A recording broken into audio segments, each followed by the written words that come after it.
Magandang balita, Biblia. Mga Gawa, Kapitulo 5, versikulo 12 hanggang 16.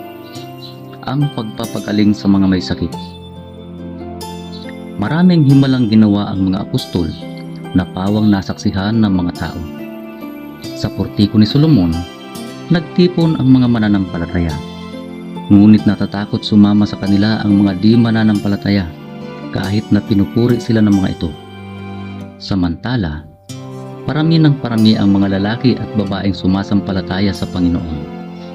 Dinadala sa mga lansangan ang mga may sakit at inilalagay sa mga papag at banig upang pagdaan ni Pedro ay matamaan man lamang ng kanyang anino ang ilan sa kanila.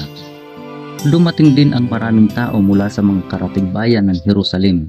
Dala ang kanilang mga may sakit at mga pinapahirapan ng masamang espiritu at gumaling silang lahat.